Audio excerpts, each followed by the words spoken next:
Hey folks, welcome back to the Dungeon Dive. Daniel here. I hope you're doing well, and if you're not, I hope you are soon. Okay, so I've been reading a lot of comic books lately. I've been reading through Alan Moore's Saga of the Swamp Thing. I've been reading through the Mirage issues of Teenage Mutant Ninja Turtles and some Usagi Yojimbo. And recently I read Secret Identity by Kurt Busiek with art by Stuart Immonen. And I wanted to talk a little bit about Superman today and kind of compare and contrast one of my all-time favorite comics, and that is All-Star Superman from Grant Morrison, Frank Quitely, and Jamie Grant. So growing up, I was not a fan of Superman. I thought Superman was kind of a boring character. He was too powerful, he could do anything, there wasn't a lot at stake, and I just didn't appreciate Superman like I do now. And the thing that really made me think about Superman in a different light and made me appreciate him as a character was another comic from Kurt Busiek, and that is his Astro City. And in the first issue of Astro City, it focuses on a character called the Samaritan. And the Samaritan is kind of Kurt Busiek's take on a Superman-style character. And what that comic made me realize is there is a great burden involved in being a Superman. If you have the power to do basically anything and to save anyone, but you can't be everywhere at the same time. You can't save everyone. You can save anyone, but you can't save everyone at the same time. A Superman would have to make a choice. They would have to choose who to save and who to let perish. If you had two people who were in peril on opposite sides of the earth, and within seconds, both of them were going to die, and you had to make a split-second decision of who to save and who to let die, that would be a great, great burden. Because what if the person that you survived grew up or changed to become an evil person and you made the wrong choice of who to save? That is a great burden. And especially when you temper that with Superman being an outsider, being an alien, and being this kind of a god alien that is sent to live amongst humanity. That one issue completely made me rethink my opinion on Superman or a Superman style character. And so after I read that, I did read a handful of the great Superman stories, and to this day, I think All-Star Superman is my favorite, and Secret Identity is right up there. And I wanted to talk a little bit about both of these books and how they contrast to one another, because I think these read together make a perfect pairing, because All-Star Superman really does focus on Superman's alienness and the kind of cosmic qualities of a superhero with an alien origin. And so this book is very cosmic, it's very high-flying. It is more like a work of kind of planetary romance. There are different dimensions and alien beings with strange powers. Superman goes to Bizarro World and faces off against Bizarro's Superman here. And yeah, it's just very cosmic. It's very alien. All-Star Superman focuses on the alien side of Superman and what that means to him being a superhero on Earth. And it's very good, very well written, of course, by Grant Morrison.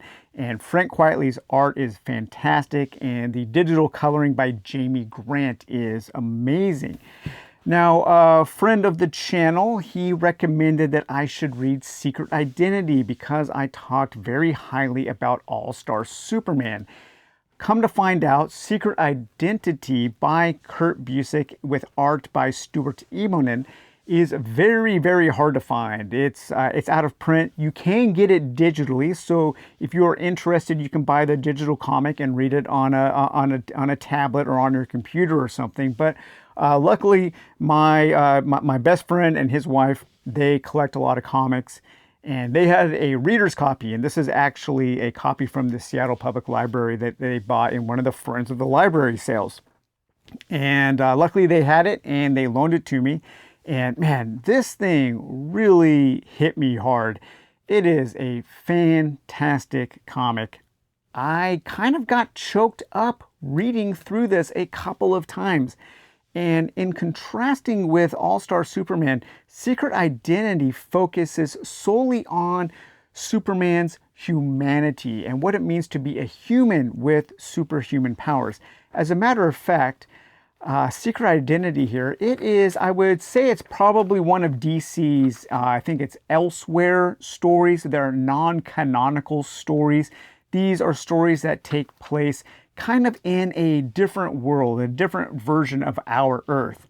And in this world, a boy is born and his parents name him Clark Kent, but he is not an alien. He's not the Clark Kent from the original DC universe.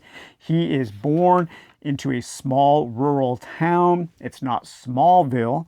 In the world that this Clark Kent is in, superheroes are known only through comic books, just like our world. And so Superman is known, Clark Kent is known, and because his name is Clark Kent, he gets bullied and he gets picked on. Hey, come on, Superman, do your thing. How come you're not flying, or how come you're not doing your thing? And maybe you should save yourself, or beat up the bully. And so he has to deal with all kinds of things associated with being named Clark Kent. As a matter of fact, later, as Clark Kent grows up, his friends set him up on dates as jokes with women named Lois. Well, it turns out he actually ends up marrying a Lois. But through some kind of weird phenomenon, this Clark Kent develops powers. Something happened. It's not really touched upon, and I'm glad it's not touched upon. The origin isn't what's important here. What's important is that this Clark Kent starts to develop, as he gets older, the powers of Superman. And he takes on the persona of Superman. He becomes a reporter just like Clark Kent, and at the newspaper everybody makes fun of him. He constantly gets presents from his friends and relatives, Superman comic books, and he just kind of shoves them in the closet because, haha, yes, the joke, yes, my name is Clark Kent. He dresses up like Superman for Halloween and ends up saving somebody during a Halloween kind of fire at this house. And a reporter ends up capturing it on film. And so he has to kind of balance his humanity side of being Clark Kent with his new developing powers as a Superman. Now, what's interesting about Secret Identity when compared to All-Star Superman is Secret Identity doesn't have anything cosmic in it whatsoever. There are no supervillains, there are no alternate dimensions or weird aliens or weird things that he has to deal with. What this book focuses on is Clark Kent as a human growing older, trying to keep his secret identity. He works out a deal with the US government where he offers to help them deal with crises around the world in exchange for them leaving him and his family alone. The book covers about 50 years, and I think that's one of the things that really touched me is it focuses on the idea of this non-alien Superman actually growing old. And by the end of the book, we see a very aged Superman kind of always looking out. And whenever things trouble him, he takes to the sky and watches sunsets and watches sunrises. He ends up having twin daughters, which is interesting because he and Lois wonder if his twin daughters will eventually develop powers of their own, because the source of the power and how it transfers from maybe one generation to the next is not known. He gets captured at one point by the US government and he has to break free.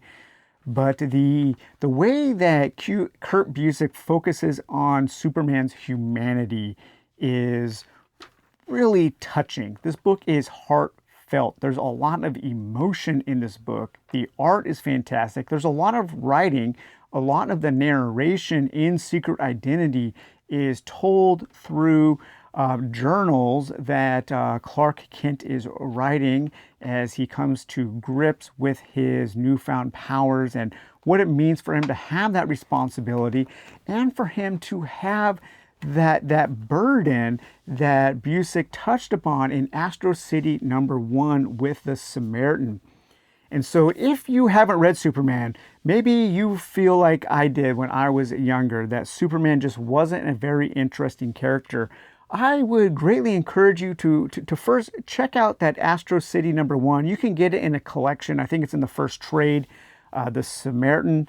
And you can kind of see how that idea of the burden of being a Superman on Earth would impact a person's life. And then reading these two back to back to get two very different takes on what it means to be an alien on Earth in the form of a human who has superhuman powers and has to deal with big cosmic things and supervillains and aliens and alternate dimensions and all kinds of weird, wacky things.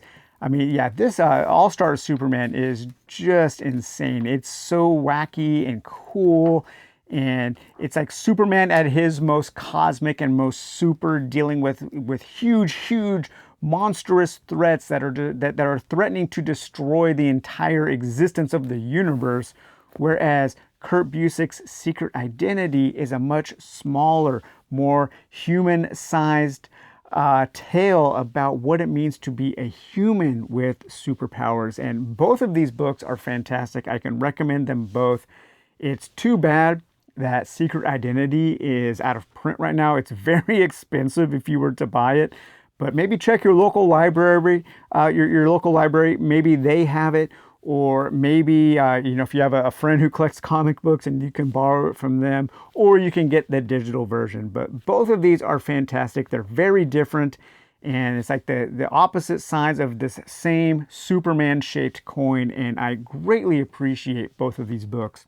So, all right, everyone, I hope you enjoyed taking a brief look at All-Star Superman and Secret Identity. We will talk to you later. Bye-bye.